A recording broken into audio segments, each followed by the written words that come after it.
I've decided to share with all of you my family secret.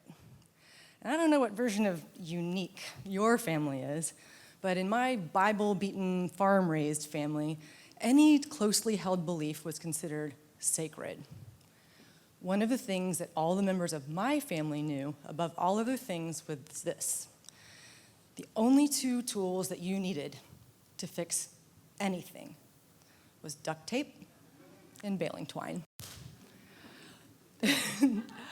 I was surprisingly old before I really thought to rethink that narrowly held family fact. Gratefully, it took me a lot less time in my fellowship at Cleveland Clinic to start questioning the limitations of the primary tools that we were using to treat spine pain. It took me a very short period of time to start recognizing that opiates and spinal surgery were sort of like the treatment equivalents of duct tape and baling twine. Undeniably useful when appropriately applied, but also fraught with the threat of, more often than not, being more risk than reward. You know, like a lot of you, I'm always looking for that little ray of hope, that little breakthrough, that something that helps us give that inspiration and that advice to someone who needs the hope of a better life, and they're oftentimes really desperate for it.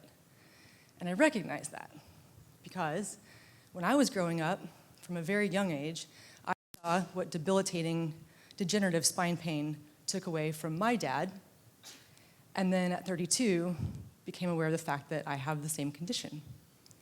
So whether you're like he and I, and you've got spine problems yourself, or if you just have the opportunity to help someone with spine pain, or like pretty much if you just know somebody with a spine, statistics prove that the two key contemporary therapies I have the opportunity to share with you today are going to be game-changing for all of us. The first one is regenerative medicine for the spine. At its very simplest, this is just the precision harvesting and the hyper-concentration of the components that were made by you for you to heal you. Now, historically, the applications have been really limited because we didn't have the clinical data to support and define optimal use. This created skepticism and, understandably, sort of marginalization of the therapies. But gratefully, over time, with validity, OrthoBiologics have come to the forefront of our treatment paradigm and are now our best way to actually rebuild and rejuvenate a spine, including the discs, the facet joints, and the paravertebral structures without surgery.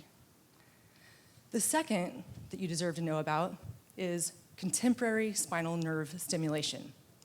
So although this technology has been around for over half of a century, only in the last few years, and most recently upgraded within the last 6 months, has this technology enjoyed a tremendous inflection point, afforded to us by such details as MRI compatibility, miniaturization, optimization of its physiologic stimulation parameters to more effectively communicate with the body, making us able to more elegantly than ever, significantly and sustainably mitigate these patients' pain, simply by avoiding what could be an unnecessary structural surgery or obviating the need for the use of narcotics. We've already dramatically improved both the short and especially the long-term outcomes and quality of life for these patients. I would love to have the opportunity to go deeper on that conversation with you. Please reach out to me. I would love to tell you why I think that this is not just the future of optimizing back and spine care too. I truly believe this is the future of health, because these two technologies can not only be used in the spine, they can be used individually or in combination virtually anywhere in the body. I think that even my family would have to admit that that outperforms duct tape and baling twine. Thank you.